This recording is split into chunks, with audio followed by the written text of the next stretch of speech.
Welcome to the Unboxer. Sorry about the slow and rocky start. Too much software involved. The tech stack is complicated. Need some very advanced engineers to come in and simplify this. Apparently, I need to go back to grad school and learn some new tricks. But in any case, yeah, thanks for being here live. Really, the topic today, first of all, feel free to type any comments or questions. I'd love to address anything that may be on your mind. My background is I work in big tech in the FANG space. Completed my CS Masters, Computer Science Masters in 2023. It's been a little over a year now that we're in 25. Working on kind of the next layer of academics right now in a doctorate program. Really not because I think it will help me career-wise, but because it's interesting, the classes are interesting, and as long as it's interesting, I'll keep going with it. I don't think a doctorate will enhance my career track at all. I could be wrong. But it's more of just a learning opportunity. So I'm working on a combination of machine intelligence and AI right now. And aside from that, been really interested in this one topic, which is foreign worker H1B visas. And the reason is, ever since I graduated from the CS Masters program, I've gone back to my university and spoken with a lot of graduating classes, those that have already graduated, as well as those that are kind of in their final stretch. Ended up mentoring several. So I'm very in tune with some of the challenges fresh grads are facing finding employment.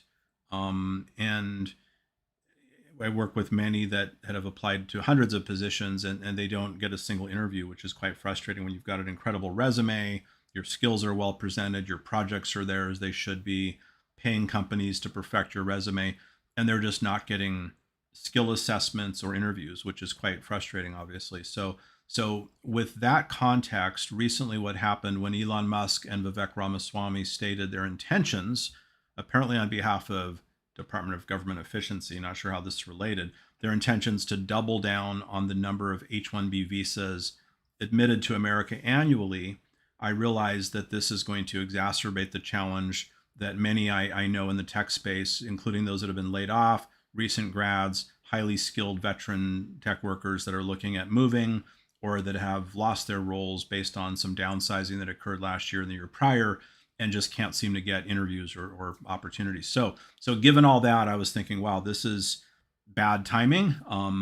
We've got lots of highly skilled talent in America that are not even getting interviews, and yet we're going to double the amount of foreign workers coming into the US competing for those same jobs.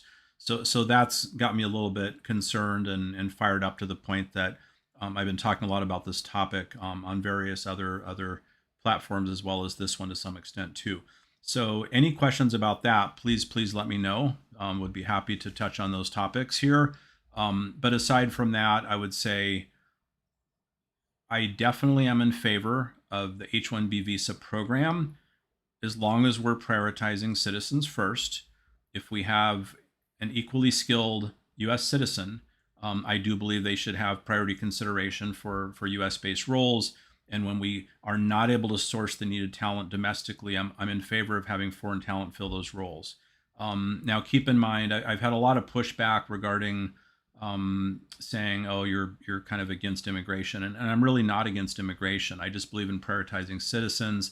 I think that pretty much any country in the world other than America does prioritize their citizens in terms of jobs. And it's a little bit unique in America that you can actually be in a workplace working in big tech where the majority of your coworkers are not citizens, but they're actually on foreign visas, reaching as high as 80 or 90% in some cases of the workforce within engineering, for example, is in America on a foreign work visa. 10% is citizen-based. Meanwhile, you've got all these unemployed engineers that can't find work. It's not about outlier edge skills, and that's kind of the go-to statement that people that aren't kind of in the weeds of it all would say is, well, we're bringing in brilliant, ingenious talent, but that's not actually part of the H-1B visa program. Basically, it requires a bachelor's or a master's degree, or some may have a PhD doctorate, but really a bachelor's degree is the core requirement, up to 65,000 annual visas issued there, master's degree, another 20,000. That brings us to 85,000. However, you may wonder why we actually admit over 200,000 H-1B visa applicants per year into America. The reason is because government, nonprofits, and universities have no cap on the number of foreign skilled workers they bring in. And so that number can far exceed that. Now, with Vivek and Elon talking about doubling it, that would double that 85,000 base, bring it to 170. You add the no cap kind of sectors I mentioned, and you can easily be up to around 300,000 skilled workers coming into America, not just now, but those same workers are here next year, the year after, probably on a path to green card. EB2 is one path, ultimately citizenship even. And so year over year, 300,000 stacking within a very concentrated skilled labor, primarily tech focused realm can be quite troublesome for US skilled labor that's can't even get a call back to have an interview or do a skill assessment. So it's not about competing based on skills. The point is the skill assessments are actually not happening. Thank you, Metal Gear. I'll get to your question in 1 minute. The skill assessment is not actually even happening. There's just like no contact. So that's kind of the backdrop of all of this. It's not about bringing in outlier talent. At the same time, for those of you that may be on a visa program in the U.S., I'm certainly in favor of the visa program. We have great talent in America, internationally. I do think, though, that if I were to pursue a job in another country, if I wanted to go overseas and have a path to even permanent residency in another country, let's say I wanted to go to Vietnam, for example, work in Saigon as a developer, I would not want to take a job from a local Vietnamese citizen. I would want to know that I had this job based on some unique skills. And when I arrived for work in Saigon and showed up day one, I would hope that the majority of engineers there were Vietnamese, or at least regional, maybe Malaysia, Cambodia, Thailand, for example, Singapore. I would hope that I wouldn't walk into a software development company in Saigon and 90% of my coworkers are US citizens too, and there's like 3 Vietnamese workers there. I would feel very awkward about that. I wouldn't like that. I would want to work amongst the local citizens as the majority. In the US, it's kind of not like that. It's reversed a little bit. So I'll address the question, Metal Gear, Rocket Arm. Let's see. So you created 2 profiles on Amazon's job site. That's interesting. Okay. One indicated I was H1B at my current job and required H1B transfer, right? The other with the same resume, different name, US citizen. Guess which one got a reply for a phone screen? Wow. I hope you're not going to say the H1B. Logic would tell me it's the US citizen version. That's what logic would tell me. But the reason I'm saying maybe the H1B Metal Gear is because I just know so many citizens that are not getting responses. It makes me wonder. So I'd love the answer to that question. That's definitely interesting. Definitely interesting. Looking forward to hearing back from you on what that is via chat on YouTube. Thanks for dropping in, by the way. So yeah, so this is challenging. This is challenging. And a lot of exactly what you've done. A lot of people are doing that. They're not indicating H1B status. Some are, some aren't. And yeah, I'm not sure what the difference will be, but I hope you get a job. That's all I can say. One thing on the job topic while we're on this, for those of you that may not know, not trying to promote TikTok, but TikTok has over 2,000 jobs available in America today around major cities. A lot of those are in engineering, but also MBA positions, bachelor's degree positions, sales management, product management, for example, program management, various types of engineering. There's just a lot, marketing, the list is on. So if you're interested, just Google or search for TikTok careers, make sure you're on TikTok's website and check it out. I know quite a bit about their work environment. I know a lot of people that went there. Their comp is good. Their stock options are kind of uncertain because it's not a publicly traded company. Workplace a little bit chaotic in terms of no assigned seating. You just kind of sit in whatever corner is available. They do provide free meals from local restaurants you order, and it's all free. But their pay is good, and that's a job. So I wanted to mention that. Okay, let's hear from Metal Gear. So just looking at your comments here. Yeah, H1B is easy for companies to get a new worker without jumping through hoops. Yeah, I agree. Let's see. Okay.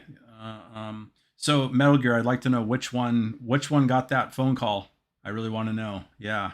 Did you answer it? I'm not seeing the answer yet, but I'm looking forward to hearing that. So TikTok jobs, a lot of other companies are hiring.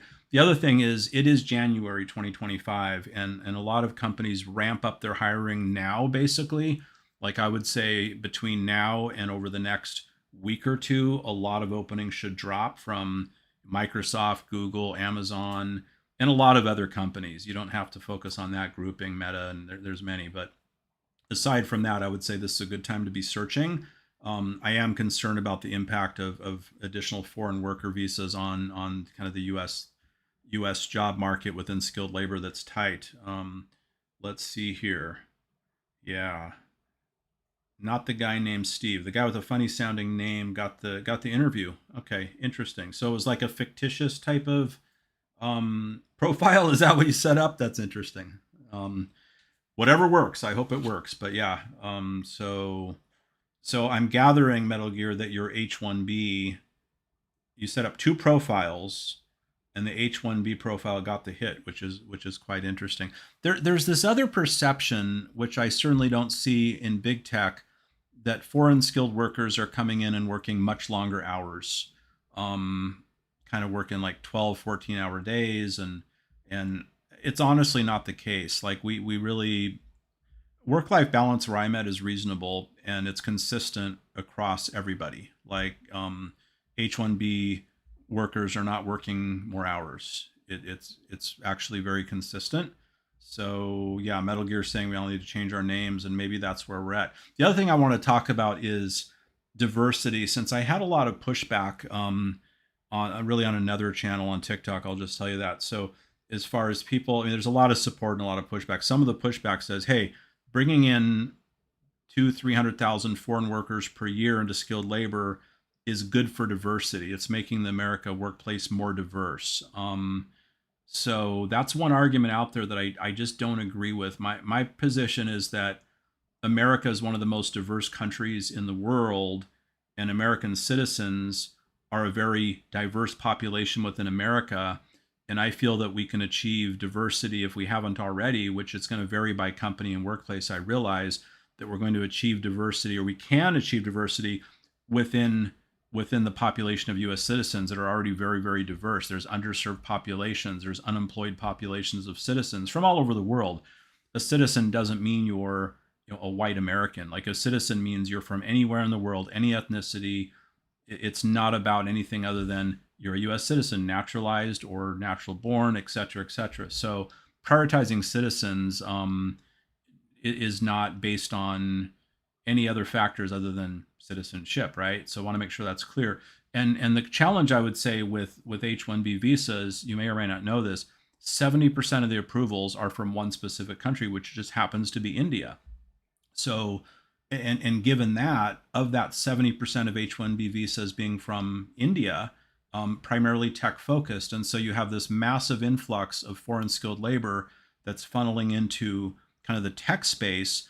And therefore, the workplace within tech is not becoming more diverse. I would argue it's becoming less diverse because in many cases, and a lot of comments have come in from people working all over the place in tech, including fan companies, that they're facing 80% foreign visa workers versus 20% citizen workers. Keep in mind that 20% citizen worker base is diverse already. That's the American population, right? The other 80% is foreign visa holders, primarily from one specific country, based on the ratio of where H1B visas tend to come from, especially being tech focused. So arguably, the H1B visa program is making the tech workplace far less diverse. I would say it's bad for diversity, in my opinion. Bad in terms of it's not a balanced mix. If only other countries had kind of an equal positioning there, it would make a lot more sense. So just reading your comments, we allow over 1 million people to be citizens a year, more than any other country, including foreign countries.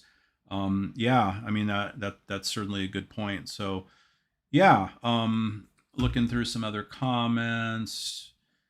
So yeah, getting a job right now is tough. It may get tougher. I don't know what it's like to work at Elon Musk's companies. I've heard the stories you've probably heard, whether it be, well, X, for example, a lot of people left. A lot of people not only were fired, but a lot of others left.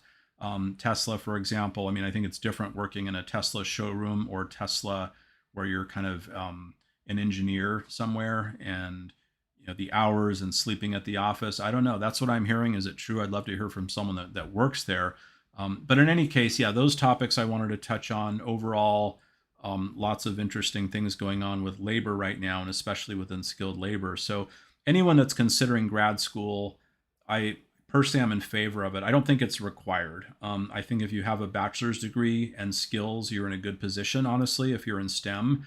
And this isn't just about STEM, by the way. A lot of comments have come in from people in education, in healthcare, in HR. They're also saying that they're getting, kind of a dramatic shift towards foreign skilled labor working alongside them. And nothing against that. I mean, as long as we're prioritizing citizens first, there's jobs we can't fill or unique skills. By all means, let's do it. But when it gets to the point where citizens become a minority in any country, and I think that most people from around the world, if you weren't born in the U.S., if you grew up in another country, you would be very surprised to go into a new job and find that 80 or 90% of the employees, your coworkers, are citizens of America. You'd probably think that was unfair, and you might even speak out about it and say, "Why is everybody from the U.S.? What's going on here? We're in Saigon." You might be kind of shocked and wonder why your friends can't get jobs that are highly skilled, and there are all these U.S. citizens there. I think most other citizens of countries around the world would be shocked if that happened in their country, but somehow in America, it's kind of like to be expected status quo. Take what you can get and don't worry about citizens. And if citizens speak up, it's somehow a really bad thing to do. And I think there's nothing wrong with voicing these concerns.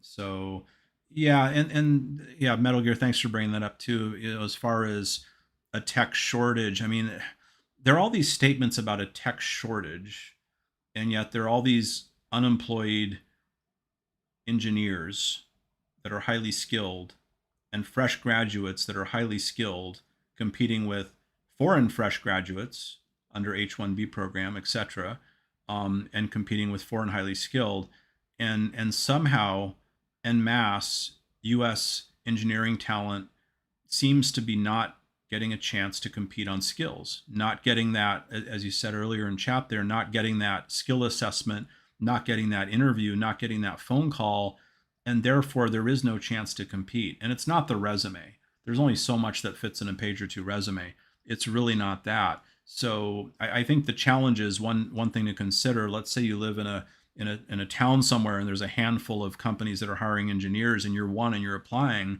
What you may not realize is maybe there's 20 applicants from your local community or more, but there may be 2,000 international applicants applying to those same roles, and also could be hundreds or thousands of student applicants, foreign students applying to the same roles. And so there's just no prioritization, and you just get overshadowed in the masses, and that's really a challenge. So that's what we're facing today. So I think that there's a shortage of tech hiring. I don't think there's a shortage of tech talent. And one thing I'm not completely clear on is, why is it that we're not actually hiring available talent within the market? And why is it we're not filling roles? Why is it that a lot of tech companies have had open roles sitting there for a long time? It's not because they can't find the right people. They're not actually contacting all qualified candidates.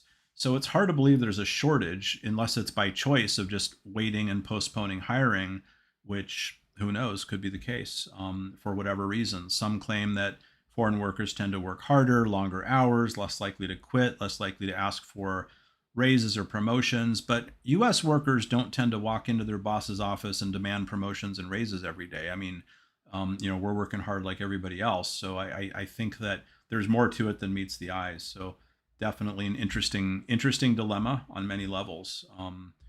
And yeah, I look forward to answering any more questions about it. So let's see, I'm looking at some more comments.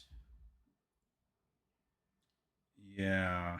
Yeah, and some people are actually, I know some CS master's graduates that ended up taking kind of barely tech roles, kind of going outside their comfort zone and taking more of a kind of not a developer role, but more of a solution architect role or a technical product manager role, because they just weren't getting any responses for software development engineer roles, which was their goal in getting a CS master's.